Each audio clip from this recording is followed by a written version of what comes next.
그래서 AX포트 실행할 때 옵션들을 몇 가지 살펴보시면은요. SUP 포트는 우리가 자주 사용을 했던 옵션들입니다. 접속할 때 사용하는 옵션이죠.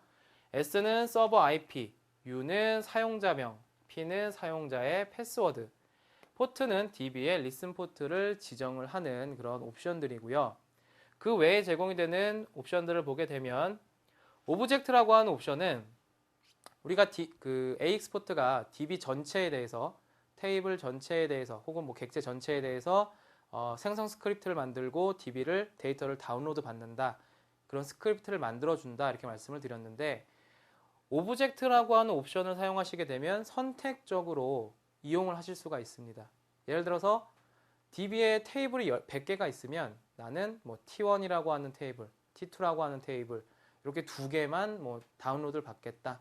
이런 식으로 지정하실 수가 있어요. 그렇게 되면 그 두 개의 테이블에 대해서 객체 스크립트가 만들어지고요. 데이터도 다운로드를 받습니다. 그래서 오브젝트를 이용해서 내가 추출할 객체에 대한 그 객체명, 그 다음에 어떤 특정 유저가 소유하고 있으면 그 특정 유저명 지정을 해주시게 되면 그 객체 정보만 추출한다.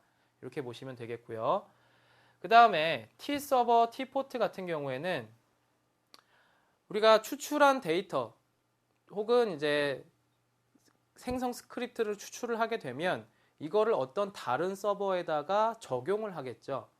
예를 들어서 DB를 복제를 한다라고 하면 A라고 하는 서버에 있던 내용을 B라고 하는 서버에 그대로 복제를 하겠다라고 하면 이 추출한 뭐 데이터라든지 생성된 객체를 B쪽 서버에서 실행을 시켜야 되는 그런 부분이겠죠. 그래서 내가 복제할 대상, 그러니까 타겟이 되는 DB의 IP 정보하고 포트 정보, 그 타겟 DB에 대한 서버 IP와 포트 정보를 아예 그 생성 스크립트 부분 그리고 데이터를 추출하는 부분에 있어서 그 IP 정보와 포트 번호를 입력을 하겠다라는 겁니다. 지정을 해주겠다라는 거죠. 그래서 원래대로 이 T랑 T 서버나 T 포트 옵션을 사용하시지 않으면 내가 지금 접속해서 내려받은 그러니까 다운로드를 받은 쪽에 서버 IP와 포트 번호가 저장이 됩니다. 지정이 돼요. 그래서 다른 쪽에 가서 그 다른 B라고 하는 서버에 가서 사용하실 때는 그런 부분들을 수정을 하셔야 되는 그런 경우가 발생을 하는데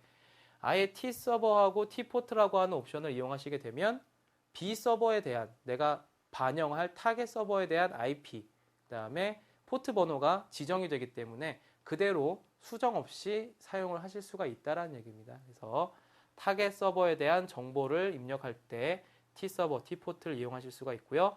NLS 유즈 같은 경우에는 캐릭터 셋입니다. 그래서 어떤 캐릭터 셋으로 사용을 하겠다 이렇게 지정을 해주시면 되겠죠. 그래서 T 서버하고 T 포트 옵션을 사용하시게 되면요, IP 정보가 이제 타겟 쪽에 대해서 이제 생성이 된다 이렇게 보시면 되겠습니다.